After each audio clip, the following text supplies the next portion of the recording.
아무리 위기가 다급해도 피난처가 있으면 우리 다시 일어날 수 있는 것입니다. 코리 텐 붐 여사가 쓴 책 중에 하이딩 플레이스라고 하는 유명한 베스트셀러가 있죠. 영화로도 만들어진 바가 있는 기독교 고전 중에 하나입니다. 이 코리 텐 붐이라고 하는 사람은 화란에서 태어난 신실한 크리스찬입니다. 그런데 1940년에 나치 독일이 네덜란드를 점령하면서 많은 유태인들이 잡혀가서 처형당하는 일이 벌어졌습니다. 그때 코리 텐 붐의 가정은 그들의 집을 개조를 해서 유태인들을 자기 집안에 숨겨주는 일을 했습니다. 그들이 머무는 동안에 음식을 제공해주고 그들이 스위스나 안전한 지역으로 피신할 수 있도록 돕는 일을 했습니다. 그렇게 해서 코리 텐 붐 가정이 구출한 유태인의 숫자가 800여 명이라고 합니다. 그때 유태인들을 숨겼던 그 장소를 하이딩 플레이스, 은신처라고 불렀습니다. 그랬는데 1944년 2월 달에 그들이 믿었던 이웃의 배신으로 가족 전체가 게시타포에게 끌려가는 이런 일이 벌어졌습니다. 그때부터 말로도 할 수 없는 절망의 수렁으로 빠져 들어가게 된 것입니다. 아버지는 감옥에서 돌아가시게 되고 코리와 그녀의 언니 베시는 그 악명 높은 라벤스부르크라고 하는 강제 수용소에 수감을 당하고 온갖 잔혹한 고초를 다 겪었습니다. 어두컴컴한 바닥에는 더러운 물이 고여 있었고 날마다 절망 속에 부르짖는 사람들의 비명소리 때문에 견딜 수가 없었습니다. 그때 코리는 자신도 모르게 하나님을 향한 원망의 마음이 찾아왔습니다. 주님, 더는 견딜 수가 없습니다. 저에게도 피난처를 찾게 해주십시오. 그때 그녀의 마음속에 들려오는 음성이 있었습니다. 이곳이 바로 너가 찾는 피난처다. 왜냐하면 내가 이곳에 너와 함께 있기 때문이다. 그리고 다윗이 고백했던 유명한 시편 59편 16절 말씀이 생각난 것입니다. 주는 나의 요새이시며 나의 환난 날에 피난처이심이니이다. God, you are my hiding place. 하나님 당신이 바로 나의 피난처이십니다. 피난처가 따로 있는 것이 아닙니다. 하나님이 계시는 곳이 바로 피난처죠. 하나님이 계시는 그곳이 비록 수용소 한가운데라고 할지라도 하나님이 함께 하시면 그곳이 피난처가 되고 예배처가 된다는 이 사실을 깨닫는 순간 코리 텐 붐의 마음에 있던 모든 어두움이 떠나가고 찬양이 터져나오기 시작했습니다. 그리고 그때부터 이 두 자매는 죽음의 수용소 안에서 날마다 하나님 말씀을 전하며 절망 속에 죽어가던 수많은 영혼들을 건져내는 사역을 감당했습니다. 그럼에도 불구하고 언니 되시는 베시는 결국 감옥소 안에서 세상을 떠나게 되고 코리는 기적적으로 살아나오게 되죠. 그 후에 그는 2차 대전 후에 전 세계를 다니면서 사랑과 희망의 복음을 전파하다가 1983년도에 캘리포니아에서 세상을 떠났습니다. 이 코리 텐 붐이 수용산에서 겪었던 그 모든 실화를 담은 책이 바로 The Hiding Place, 주님의 피난처라고 하는 그런 책입니다. 여러분과 저의 인생에도 예고 없이 찾아오는 위기가 있습니다. 항상 내 곁을 맴돌고 있는 수많은 어려운 사건들이 있죠. 그때 우리에게 필요한 것이 뭘까요? 피난처입니다. 하나님을 향하여 나아갈 수만 있다면, 하나님이 나의 피난처가 되셔서 내가 그분 안으로 숨을 수만 있다면 어떤 위기가 찾아와도 우리는 그것을 감당해낼 수가 있게 되고 오히려 위기를 넘어서서 더 큰 차원의 승리를 향해 나아갈 수가 있는 것입니다. 여러분의 삶 가운데도 갑작스러운 위기나 생각지 않던 어려움이 찾아올 가능성이 있습니다. 그와 같은 때에 어떻게 참된 피난처를 찾아서 우리의 위기를 잘 극복하고 하나님의 영광을 위해 나아갈 수 있게 될지 오늘 주신 부분을 중심으로 이것을 함께 정리하려고 합니다. 오늘 같이 봉독한 본문에 보시면 이제 사울이 노골적으로 다윗을 살해하려고 하는 그 모습이 기록이 되어 있습니다. 잠깐 앞으로 가셔서 1절 말씀을 보시면은 사울이 그의 아들 요나단과 그의 모든 신하에게 다윗을 죽이라 말하였더니 사울의 아들 요나단이 다윗을 심히 좋아하므로, 여기 보시면은 사울이 요나단과 그의 모든 신하들을 모아놓고 이제 다윗을 살해하라고 분부를 내렸습니다. 지금까지는 그래도 속내를 감추고 겉으로는 아닌 척하면서 다윗을 죽이려고 했는데 이제 노골적으로 다윗 살해를 지시한 것입니다. 어디에 있든지 누구든지 다윗을 죽여도 괜찮다 그 말이에요. 일국의 왕이 이와 같은 분부를 내린다고 하는 것은 다윗에게 더 이상 법적으로 생명보호권이 없다 그런 뜻입니다. 누가 그를 죽여도 법적으로 해를 받지 않는 것입니다. 이것은 마치 마르틴 루터가 종교개혁을 했을 때에 교황청과 황제가 루터의 법적 보호권을 박탈한 것과 똑같은 것입니다. 이 루트가 이제는 어디를 가다가 누구를 만나서 죽임을 당해도 아무런 법적인 하자가 없는 이와 같은 때에 비텐버그 대학의 설립자인 프리드리 3세라고 하는 분이 이 마르틴 루터를 길에서 납치를 했습니다. 이 복면을 한 귀환들을 시켜서 납치를 했어요. 그리고는 바르트부르크라고 하는 성으로 데려갔습니다. 왜 그랬을까요? 루터를 보호하기 위해서입니다. 그래서 마르틴 루터가 그 성 안에 들어가서 이름도 융커라고 바꾸고 그리고 오랫동안 피신 생활을 한 기록이 역사에 남아 있습니다. 오늘 본문의 다윗이 바로 이와 같은 위기에 빠진 것입니다. 어디를 가도 안전하지 않는, 누굴 만나도 안전할 수 없는 이런 상태 가운데에 다윗이 빠지게 된 것입니다. 그때 감사하게도 요나단이 나서서 사울을 설득하게 됩니다. 도대체 다윗은 무슨 잘못을 했다고 이런 조치를 취하시는 것입니까? 그때에 사울이 자기 아들의 말을 듣고 마음을 돌이키게 되죠. 그러나 아시는 것처럼 이것은 진정한 돌이킴이 아닙니다. 그저 잠깐 temporarily 그렇게 마음을 가진 것입니다. 8절 말씀 보십시오. 8절 말씀 보시게 되면 전쟁이 다시 있으므로 다윗이 나가서 블레셋 사람들과 싸워 그들을 크게 쳐 죽이며 그들이 그 앞에서 도망하니라. 전쟁이 다시 일어났을 때에 다윗은 예전과 똑같이 다시 블레셋을 무찌르고 돌아온 것입니다. 그리고 돌아온 후에는 예전과 똑같이 사울왕 앞에서 수금 타는 일을 했습니다.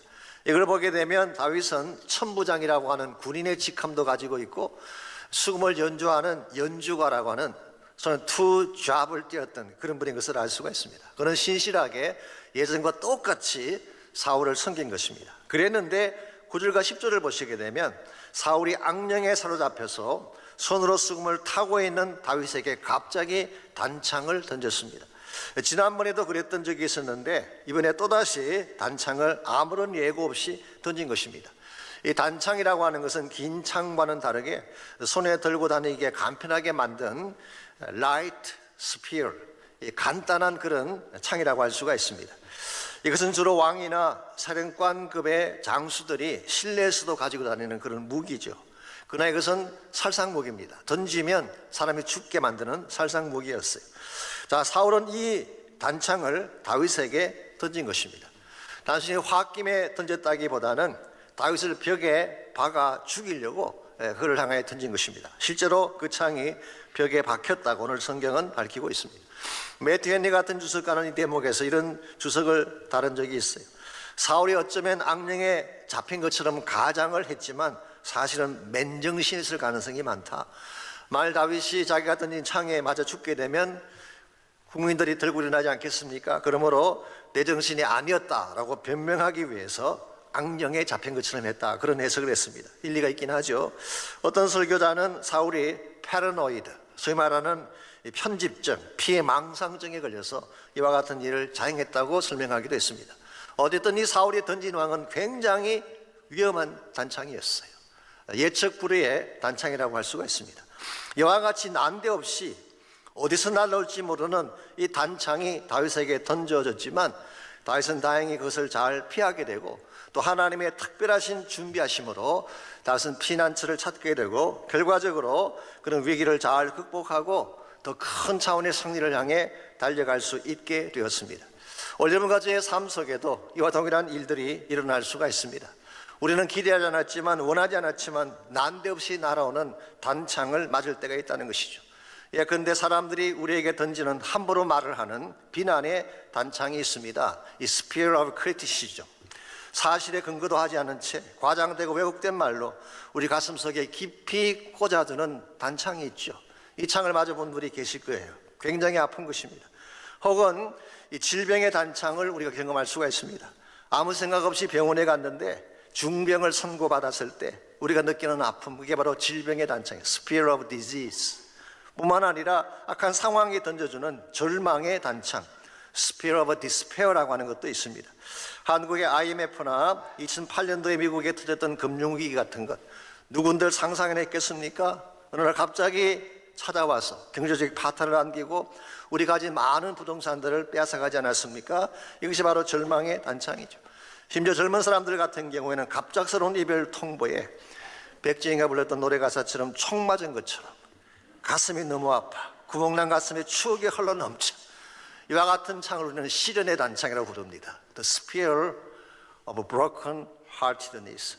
난데없이 날아온 단창들, 언제 어디서 나에게 찾아와서 내 인생을 아프게 만들고 상처하게 만들고 결과적으로 승리하게 만들지 모르는 단창의 공격이 있다는 것입니다. 어떻게 하면 이와 같은 단창이 우리를 향해 날아옴에도 불구하고 이것을 잘 극복해내고 결과적으로 더 높은 차원의 승리를 향해 달려갈 수 있을지, 오늘 본문에 보시게 되면 다윗이 이 단창이 날아왔음에도 불구하고 이것을 잘 감당한 말씀이 기록되어 있습니다. 그래서 다윗의 케이스를 통해서 단창이 우리를 향해 날아올지라도 이것을 잘 이겨낼 수 있는 세 가지 비결을 함께 정리해 보려고 합니다. 첫 번째로, 단창이 우리를 향해 날아올 때는 바른 도움자가 필요해요. 나를 누군가가 도와주어야만 이 위기를 넘어갈 수가 있는 것입니다. 오늘 본문에 보시게 되면 다윗이 위기에 처했을 때 그를 도왔던 두 사람이 나오죠. 한 사람의 이름은 요나단이고 또 한 사람은 미갈이었습니다.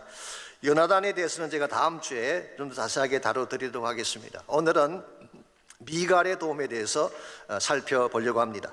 11절 말씀 보시기 바랍니다. 사울이 전령들을 다윗의 집에 보내어 그를 지키다가 아침에 그를 죽이게 하려 한지라. 다윗의 아내 미갈이 다윗에게 말하 이르되 당신이 이 밤에 당신의 생명을 구하지 아니하면 내일에는 죽임을 당하리라. 사울이 전령을 다윗의 집에 보냈다 그랬는데요, 여기서 전령은 단순히 메신저를 말하는 것이 아닙니다. 사실은 assassins, 암살할 이 살인자들을 보낸 것입니다. 그래서 New Living Translation은 이렇게 번역을 해서 Saul sent troops, 그의 군대를 보내었다. 아마 사울은 자신의 군사들을 보내어서 다윗의 집을 포위하고 아침이 되면 다윗을 죽이려고 기다리고 있었던 것입니다. 이와 같은 때에 미갈이 마침 이 사실을 미리 알고 다윗에게 말을 합니다. 오늘 밤에 당신이 피하지 아니하면 내일 아침에는 죽임당하게 될 것입니다. 그리고 12절 말씀 보니까 미갈이 다윗을 창에서 달아내려서 그를 도망치게 했다고 성경은 기록하고 있습니다. 자, 미갈이라고 하는 사람이 나타나서 다윗을 창에서 메어 달아내리게 함으로써 그를 구출한 케이스죠. 이와 유사한 사건이 혹시 다른 성경에 나오지 않을까요? 여러분 생각에 벌써 떠오르는 것이 있을 것입니다. 여리고성에서 기생 라합이 이스라엘 정탐꾼을 그렇게 구출해내었죠. 창에 붉은 줄을 달아서 정탐꾼들을 구출해내었습니다. 나중에 그 붉은 줄이 라합의 모든 가족을 살리는 구원의 줄이 되기도 했죠. 신약 성경에도 유사한 사건이 나옵니다. 다루는 9장 25절에 보시면은 거기도 사울이 나오는데요, 물론 다른 사울이죠. 나중에 바울이 된 사울입니다. 이 바울이 개종하자마자 다메섹에 들어가서 예수가 하나님의 아들인 것을 전파하게 됩니다. 그가 오는 도중에 예수님이 만났는데 그는 다메섹에 들어가자마자 소위 말해서 머리에 피도 안 마른 상태에서 Jesus is Christ라고 전파하기 시작한 것입니다. 이게 사실 복음의 능력이에요. 진짜를 만나고 나면 이렇게 할 수 있는 것입니다. 그때 다메섹 선왕에 있던 유태인들이 발칵 뒤집어졌어요. 그래서 사울을 죽이기 위해 밤낮으로 성문을 지켰습니다. 그랬는데 한밤중에 그의 제자들이 사울을 광주리에 담아 성벽에서 달아내렸다고 기록하고 있습니다. 그래서 어디를 향해 가도 탈출할 수 없을 때에 제자들이 광주리에 사울을 담아서 성벽에서 달아내려 구출한 것입니다. 이 세 가지 케이스에서 공통점이 뭔가요? 우리가 위기로부터 구출당하려면 누군가 도와주는 자가 필요하다는 것입니다. 혼자의 힘만으로는 위기를 탈출할 수가 없습니다. 다윗의 경우는 미갈이 도움자가 되었죠. 정탐꾼들의 경우는 기생 라합이 도움자가 됐습니다. 그리고 바울이 된 사울의 케이스는 unknown disciples, 이름은 밝혀져 있지 아니하지만 출신도 알 수 없지만 알려지지 않은 어떤 제자들에 의해서 사울이 건짐을 받게 됐습니다. 만약 그때 사울을 구출해야 되지 않았더라면 오늘 우리가 알고 있는 기독교 역사는 바뀌었을 가능성이 있죠. 소아시아 지역과 온 유럽과 또 터키 지역과 로마 제국의 그 많은 교회들이 어떻게 개척될 수가 있었겠어요. 이런 면에서 우리 모두에게는 도움자가 필요합니다.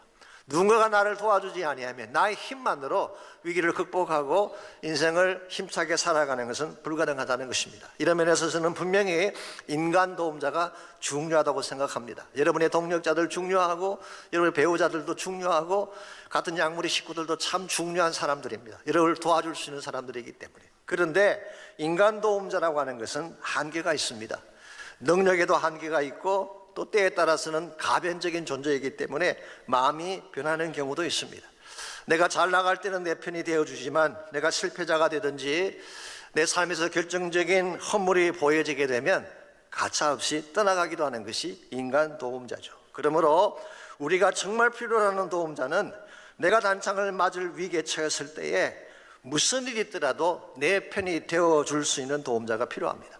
어떤 허물을 보여주어도 뒤탈이 없고 자신을 희생하면서까지 나를 건져내어 줄 수 있는 그러한 도움자. 과연 그런 도움자가 있을까요? 여러분에게 정말 위기가 찾아왔을 때 그렇게 여러분을 위해 희생할 그런 친구가 있나요? 혹시 없다면 제가 한 분을 소개해드리고 싶습니다. 그분의 이름이 바로 예수 그리스도십니다. 그는 우리의 허물과 죄를 다 아시기 때문에 우리의 허물을 보고 우리를 절대 외면하지 않습니다. 그분은 우리를 사랑하시는 분이기 때문에 자신의 모든 것을 희생하고라도 우리를 건져낼 용의가 있는 분이십니다. 무엇보다 그분은 십자가와 부활로 승리하셨기 때문에 어떤 사망의 권세라도 다 깨뜨리고 우리를 건져내실 참된 능력자가 되십니다. 여러분이 정말 위기 가운데서 건진받고 구출받고 참된 자유 가운데 살기를 원한다면 반드시 이분을 만나야 됩니다. 이분 만나지 아니하면 죄악으로부터 고침받을 수가 없습니다. 이분 만나지 아니하면 겹겹이 에워싼 수렁에서 빠져나올 수가 없습니다. 이분을 만나지 아니하면 우리 앞을 가로막는 장애를 넘어서서 참된 승리를 향해 나아갈 수가 없습니다. 그러므로 반드시 나를 도와줄 참된 도움자이신 주님을 만나야 되는 것입니다. 다윗은 시편 18편 29절에서 이런 고백을 한 적이 있습니다. 내가 주를 의뢰하고 적군을 향해 달리며 내 하나님을 의지하고 담을 뛰어넘나이다. 어떤 분들은 이 말씀을 도둑들이 가장 좋아하는 암송 구절이라 담을 뛰어넘는다 그랬기 때문에 이 월장을 말하는 게 아닙니다. 모든 장애물을 뛰어넘는다 그런 뜻입니다. 하나님이 나와 함께 가시면은 영적인 장애도 뛰어넘을 수가 있게 되고 육체적인 장애도 뛰어넘을 수가 있게 되고 환경적인 장애도 뛰어넘어서 진정한 차원의 승리를 이룰 수가 있다는 거예요. 그러므로 여러분과 제가 인생을 살아가다가 문제를 직면하게 됐을 때에 절대로 혼자서 문제를 풀려고 하지 마십시오. 나를 언제나 도와줄 수 있는, 기꺼이 도와줄 수 있는, 실제로 능력을 가지고 나를 건져낼 수 있는 예수님께 나가시기를 바랍니다. 그분에게 도움을 요청하시면 그분이 시험당할 즈음에 피할 길을 내시고 능히 여러분으로 하여금 시험을 감당할 수 있도록 힘을 부어 주시는 것입니다. 그러므로 우리가 위기에 처했을 때 첫 번째로 필요한 것은 진실로 나를 도와줄 수 있는 도움자가 필요합니다. 두 번째로 단창이 나를 향해 날아올 때 그것을 이겨내려면 바른 피난처가 필요합니다. 바른 피난처가 있어야지 우리가 몸을 숨기고 또 거기에서 회복을 경험하게 되는 것입니다. 오늘 본문에 나오는 다윗의 경우를 보게 되면요, 앞에서도 말씀을 드렸지만 다윗은 어디를 가도 안전하지가 않았어요. 전쟁터에 나가도 안전하지가 않습니다. 언제 적군이 나를 칠지 모르니까. 궁궐에 돌아와도 안전하지가 않습니다. 언제 또 사울이 창을 던질지 모르니까. 심지어 자기 집으로 가도 일반적으로 자기 집은 가장 안전한 처소라고 생각하지 않습니까? 그런데 자기 집으로 가도 자기 집마저도 안전한 처소가 되지 못했습니다. 이와 같이 어디를 가도 안전지대가 없는, 누굴 찾아가도 안전할 수 없는 이 다윗이 어디를 향해 피하면 이 위기를 넘어설 수가 있을까요?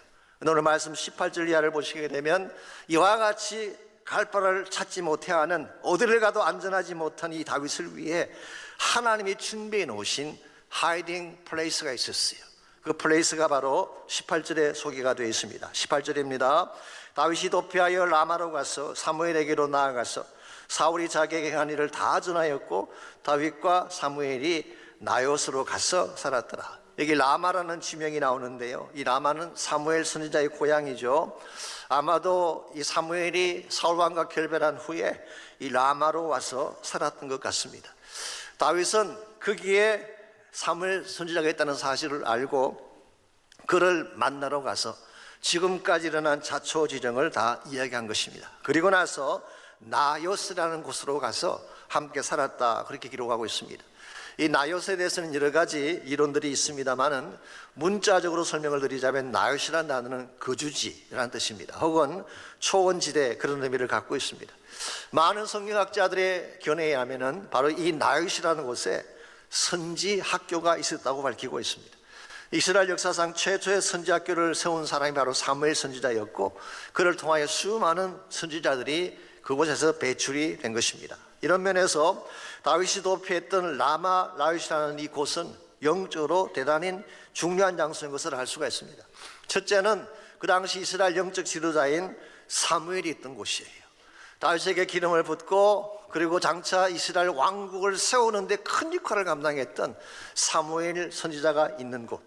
두 번째로 그곳에는 말씀이 있었어요. 선지학교가 있다고 했으니 얼마나 말씀이 풍성했겠습니까? 하나님 말씀과 계시가 있는 곳이었어요. 세 번째로 그 라말라윗은 강력한 성령의 임재가 있는 곳입니다. 우리가 읽지 않았지만 20절 이하를 보시게 되면요, 사울 왕이 다윗이 그곳이 있다는 사실을 알고 군사들을 보냈어요. 이제 다윗을 잡아 죽이라고 군대를 보낸 것입니다. 그랬는데 이 군사들이 오히려 성령에 사로잡혀서 예언을 하기 시작합니다. 그게 또 보냈어요. 똑같은 일이 벌어졌어요. 세 번째 보냈는데 똑같이 군사들이 성령에 사로잡히게 된 것입니다. 그래서 이번에는 사울 본인이 직접 가게 됩니다. 그랬는데 놀라운 사실은 사울마저도 성령에 사로잡혀서 예언을 하고 옷을 벗고 땅에 들어 눕게 되었다, 그렇게 설명하고 있습니다. 여러분, 이것을 여러분이 혹시 이 사람들이 성령 받고 새 사람이 되었구나, 그렇게 생각하시면 그건 오해입니다. 그런 뜻이 아닙니다. 여기서 그들이 경험하게 된 것은 성령의 통제를 받는 것을 말하는 것입니다. 영어로 표현하면 restraint of the Spirit, 성령의 통제를 받는 것입니다. 이 restraining이라고 하는 것은 통제한다는 뜻이죠. 혹시 TRO라는 용어를 아십니까? Temporary Restraining Order라고 해서 이 법원에서 이 접근 금지법을 우리가 TRO라고 하죠. 그게 restrain이라는 단어가 나와요. 똑같은 단어입니다. 이것은 성령께서 사울과 그의 군사들이 감히 접근하지 못하도록 접근 금지를 시킨 것을 말하는 것입니다. 이런 의미에서 라말라윗이라는 지역은 하나님의 임재가 가득한 곳이요, 성령의 능력이 강력하게 임하는 곳이요, 그 결과 세상에 누구도 함부로 건드리지 못할 하나님의 피난처, 하나님의 품 안을 상징하는 것입니다. 여러분과 제게 이와 같은 피난처가 필요합니다. 누구도 손댈 수 없는 곳, 아무도 나를 빼앗아갈 수 없는 곳, 어떠한 영적인 존재도 나를 해칠 수 없는 곳, 그게 바로 하나님의 품 안이에요. 여러분과 제가 하나님의 품 안에 가게 되면 우리는 어떠한 난창이 날아와도 그 난창이 우리를 상하게 할 수가 없고, 어떠한 대적이 나를 공격해와도 우리에게 접근할 수 없는 이와 같은 축복이 주어지게 되는 것입니다. 그래서 잠언 18장 10절은 이렇게 고백하고 있습니다. 여호와 이름은 견고한 망대라, 의인은 그리로 달려가서 안전함을 얻느니라. 이게 망대라고 하는 것은 큰 높은 타워를 의미할 수 있긴 하지만요, 많은 영어 성경들은 이것을 strong fortress, 강한 요새다, 강한 성이다, 그렇게 번역을 했습니다.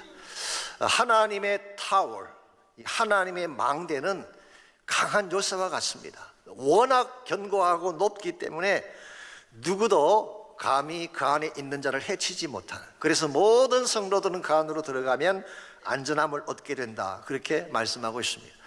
오늘 많은 사람들이 문제가 생기면 세상의 망대를 의지하려고 할 때가 있습니다. 세상의 재력이나 명예나 권력을 의지할 때가 있는데요, 세상 망대는 영원하지가 않습니다. 아무리 높이 보이는 바벨탑 같은 망대라도 그것은 신기로와 같은 것입니다. 순식간에 무너지고 사라지는 것입니다. 그러므로 여러분과 제가 정말 위기를 바로 감당하기를 원한다면 여호와의 이름을 붙잡아야 돼요. 하나님의 망대를 보여잡고 그 안으로 들어가게 될 때에 하나님이 정말 여러분과 저에게 주시는 진정한 평안이 있고 회복과 치유가 일어나게 되는 것입니다. 제가 오늘 말씀을 시작할 때 잠깐 소개해드렸던 코리 텐붐, 그분이 이런 말씀을 하신 적이 있어요. 당신이 세상을 바라보면 고통에 빠지게 될 것이다. If you look at the world, you will be distressed. 고통 가운데 빠지게 될 것이다. 당신이 자기 자신을 바라보게 되면 낙심하게 될 것이다. If you look within, you will be depressed. 낙심하게 되고 우울증에 빠지게 된다, 그런 뜻이에요. 그러나 하나님을 바라보면 평안을 누리게 될 것이다. But if you look at God, you will be at rest. 비로소 안식하게 되고 평안을 누리게 된다. 하나님만이 당신의 모든 근심을 축복으로 바꿀 수 있는 유일한 분이기 때문이다, 그런 말씀을 했어요.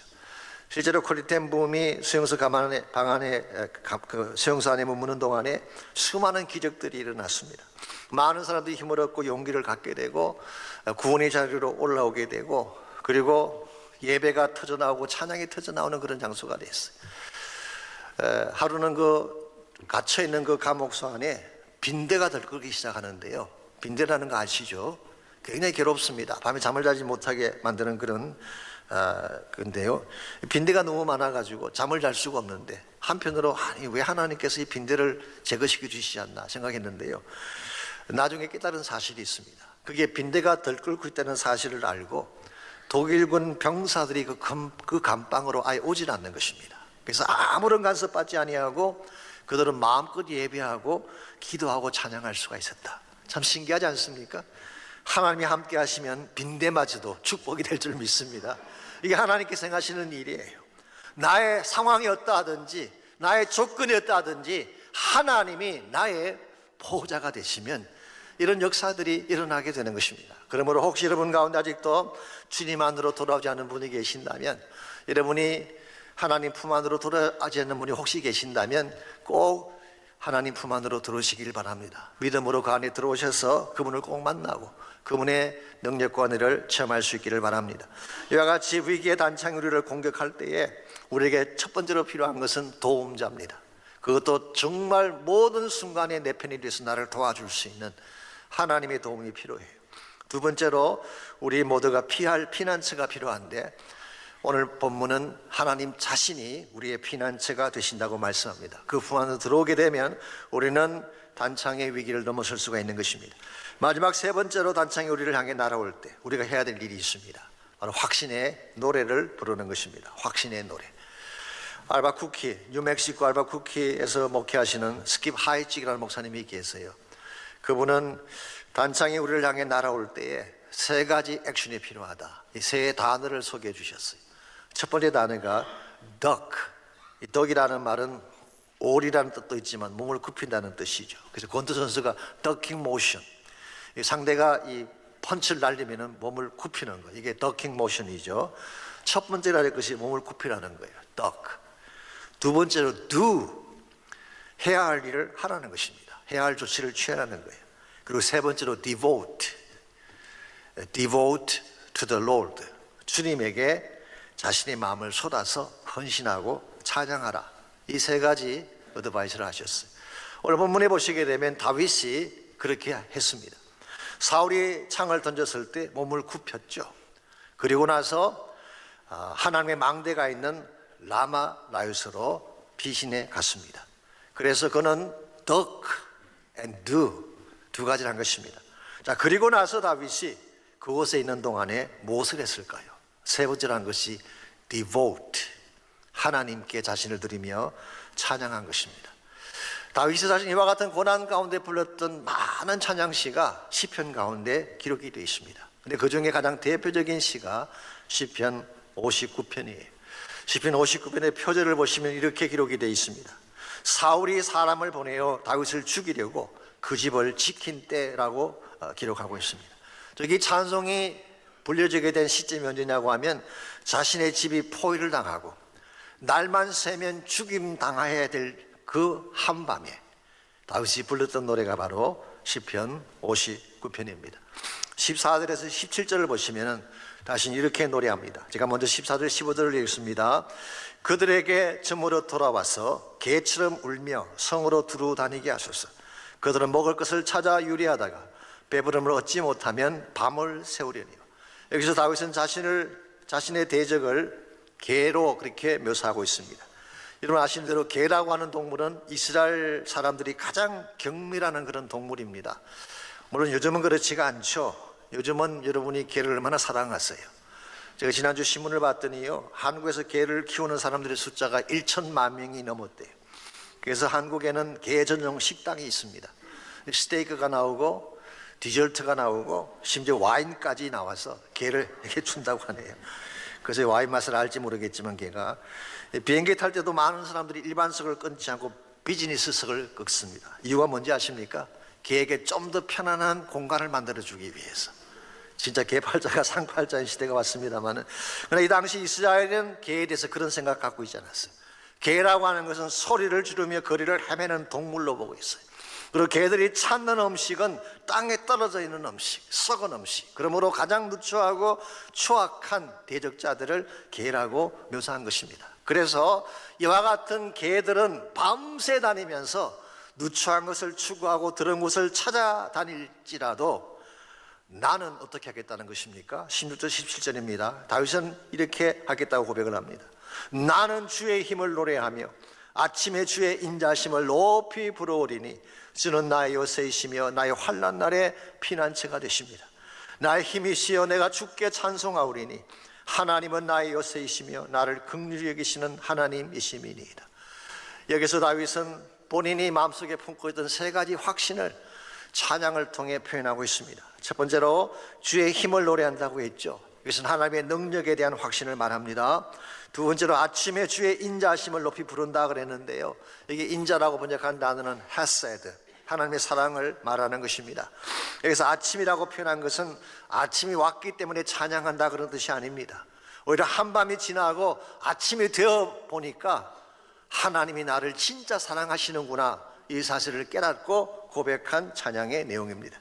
세 번째로 나의 환난 날에 피난처가 되신다, 즉 하나님의 보호하심을 확신한 것입니다. 여기서 다윗은 세 가지를 확신하고 있어요. 하나님의 능력을 확신하고 하나님의 사랑을 확신하고 어떤 경우에도 나를 보호하신다고 하는 하나님의 보호하심을 확신하고 찬양을 불렀어요. 그런데 이 찬양을 언제 불렀다고요? 한밤중에 부른 거예요. 아직 고난이 끝나지도 않았는데, 날이 새면 어쩌면 자기가 끌려가서 처참하게 죽을지도 모르는 그 밤에, 인생의 최대의 절망 앞에선 그 밤에 다윗은 이 노래를 불렀다는 것입니다. 이게 위대한 거예요. 오늘 다윗을 다윗되게 한 근본적인 원인이, 승리의 원인이 저는 여기 있다고 생각합니다. 무슨 일을 당해도 하나님을 바라봅니다. 무슨 일을 당해도 하나님을 찬양하고 어떠한 위기를 당해도 하나님 계신 보호자를 향해 나가는 것입니다. 그리고 하나님 향해 높이 두 손 들고 찬양하게 되면 마치 사도 바울과 실라가 빌립보 감옥에서 한밤중에 찬양했을 때 목했던 착고가 풀어진 것처럼, 옥문이 열려진 것처럼, 하나님께서 기적적인 권세를 가지고 그들에게 나타나 주신 것처럼 진정한 찬양이 있는 그곳에 하나님의 새로운 기적이 일어나게 되고 새로운 회복과 승리가 주어지게 되는 것입니다. 그러므로 여러분 꼭 기억하십시오. 우리 인생에도 위기는 찾아옵니다. 악한 마귀사단은 지금도 삼킬 자를 찾기 위해 두루 다니고 있다고 성경은 경고하고 있습니다. 그러할지라도 우리가 기억해야 될 게 뭘까요? 하나님이 나와 함께 하셔서 나를 붙드시면 어떤 악한 자도 나를 건드릴 수 없다는 사실. 마귀는 입에 결박당한 줄 믿습니다. 마귀는 입에 패배한 것입니다.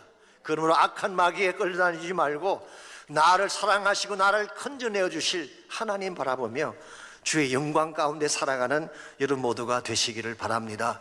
하나님 우리의 피난처가 되시고 우리가 주를 향해 노래하며 나가면 어떠한 닫힌 문도 열리게 되어 있고 어떠한 장애도 넘어설 수 있게 되고 어떠한 절망도 새로운 희망으로 바뀌어지게 되는 기적이 우리를 기다리고 있습니다.